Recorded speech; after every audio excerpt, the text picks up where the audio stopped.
আসসালামু আলাইকুম সুপ্রিয় বন্ধুরা, কেমন আছেন? আশা করি অনেক অনেক ভালো।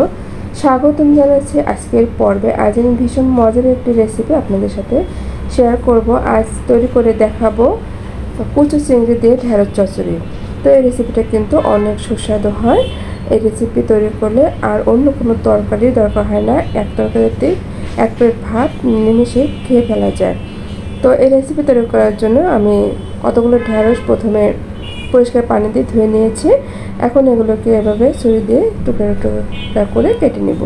তো এই কাজটি আপনারা চাইলে বটিদার সাহায্যেও কিন্তু করতে পারেন অনায়াসে।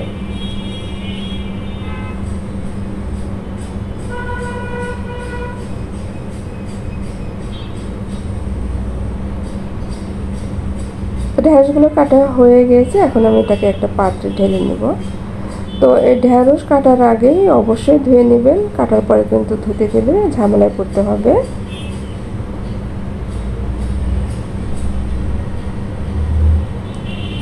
তো চুলায় একটি কড়াই বসিয়ে দিয়েছি। প্রথমে এর ভিতর দিয়ে দিলাম সেই কেটে রাখা ঢেঁড়সগুলো।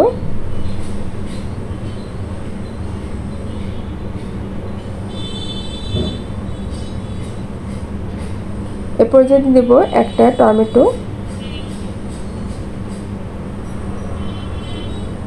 টমেটো যদি না থাকে সেক্ষেত্রে এটা স্কিপ করতে পারেন। আর এখন দিয়ে দেব কচু চিংড়ি।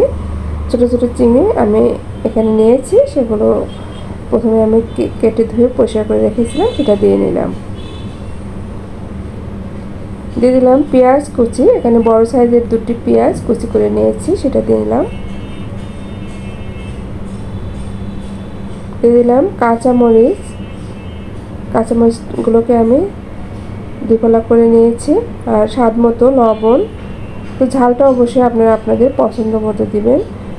সামান্য পরিমাণ দিলাম মরিচ গুঁড়া, সামান্য পরিমাণ হলুদ গুঁড়া, সামান্য পরিমাণ জিরা গুঁড়া আর ধনিয়া গুঁড়া। সব কিছু খুব অল্প পরিমাণে দিতে হবে। আর দিয়ে দিলাম পরিমাণ মতো রান্নার রেগুলার তেল।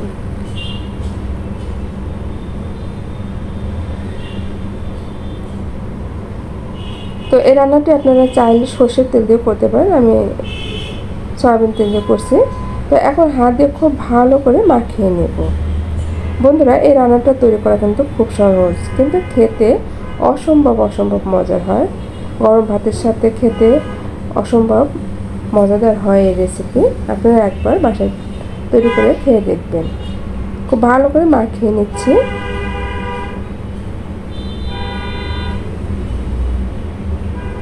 তো মাখানো হয়ে গেছে। এখন আমি হাতটা ধুয়ে একটু পানি দিয়ে নেব। অনেক বেশি পানি দেওয়ার দরকার নেই, হাফ কাপ পানি দিলেই হয়ে যাবে। এবার ঢাকনা দিয়ে ঢেকে মিডিয়াম আঁচে রান্না করতে হবে।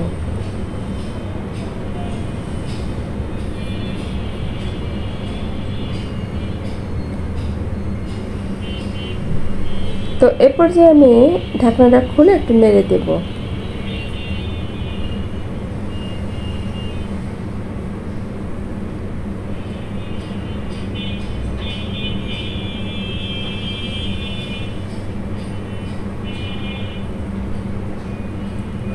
নেড়ে ছেড়ে দিয়ে আবার ঢাকনা দিয়ে ঢেকে আরও কিছুক্ষণ রান্না করে নেব।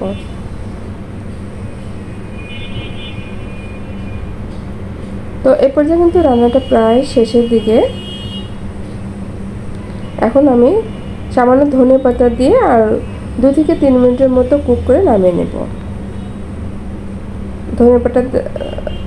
ধনে পাতাটা দিয়ে অনেক বেশি রান্না করার দরকার নেই, 2 মিনিটের মতো রান্না করলে হয়ে যাবে। তো এটা কিন্তু হয়ে গেছে, এখন আমি নামিয়ে পরিবেশন করব। তো বন্ধুরা, আমার ভিডিও কেমন লাগলো কমেন্ট করে জানাবেন। আর আপনারা অবশ্যই বাসায় এটা তৈরি করে খেয়ে দেখবেন, ভীষণই মজার হয়।